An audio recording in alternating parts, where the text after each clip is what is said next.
Après Éden, comment l'humanité est passée sous influence et pourquoi les dieux des nations sont apparus? Au commencement, Dieu a donné une identité précise à l'homme. Adam et Ève, avant la chute, vivaient dans le jardin d'Éden sous l'autorité directe de Dieu. Ils étaient en communion avec lui, sans intermédiaire, sans domination étrangère, sans influence spirituelle opposée. Leur identité venait entièrement de Dieu. Tant qu'ils obéissaient, aucune autre puissance n'avait de droit sur l'homme ni sur la terre. Mais par la désobéissance, cette position a été perdue. Adam et Ève ont été chassés du jardin d'Éden, et avec cette expulsion, l'homme a perdu son accès direct à la présence de Dieu. C'est après la chute, et hors d'Éden, que leurs enfants sont nés. Caïn et Abel ne sont jamais nés dans le jardin. Ils sont nés dans un monde déjà marqué par la séparation, par la perte de l'identité originelle et par une ouverture spirituelle dangereuse. L'humanité n'est donc pas née sans valeur, mais née dans un état déchu, vulnérable aux influences spirituelles étrangères. Dans le monde spirituel, avant et autour de la chute de l'homme, il y a eu une rébellion. Des anges se sont opposés à Dieu et ont été chassés de la maison de Dieu. Ils ont perdu leur position céleste et ont été relégués dans différents domaines, sur la terre, dans la mer et dans les cieux inférieurs, appelés le deuxième ciel.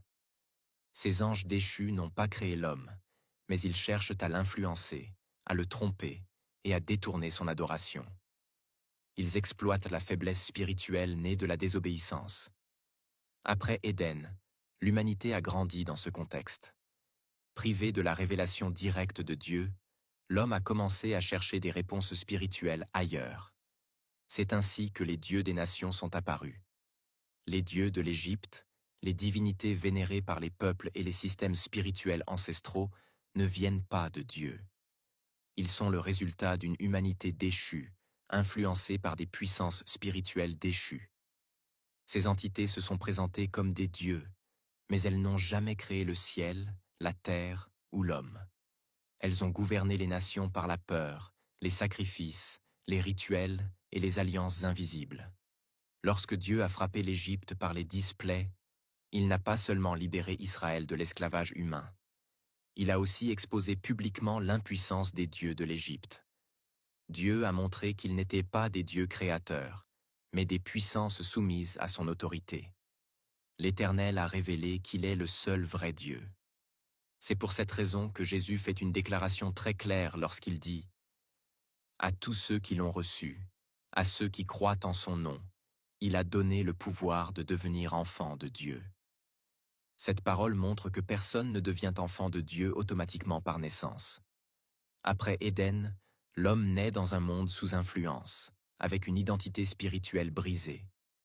Devenir enfant de Dieu n'est pas une question d'origine humaine, mais de réception spirituelle. Recevoir Jésus, c'est recevoir une nouvelle identité, restaurée, que l'humanité avait perdue depuis le jardin. C'est aussi pour cela que Dieu a choisi Israël. Non parce que ce peuple était meilleur que les autres, mais pour préserver une révélation au milieu d'un monde dominé par de fausses identités spirituelles. Israël devait montrer aux nations qu'il existe un seul Dieu vivant. Pourtant, même après avoir été délivrés de l'Égypte, certains Israélites regrettaient encore leur ancienne vie. Cela révèle une vérité profonde. On peut être libéré physiquement, mais rester attaché intérieurement à son ancienne identité spirituelle. Depuis Éden, l'humanité vit entre deux réalités. Une identité héritée de la chute et une identité proposée par Dieu. Tant que l'homme refuse cette restauration, il reste sous l'influence du monde issu de la désobéissance. Mais lorsqu'il reçoit Jésus, il change de position spirituelle. Il ne devient pas simplement religieux, il devient enfant de Dieu, rétabli dans la relation que l'homme avait perdue depuis Éden.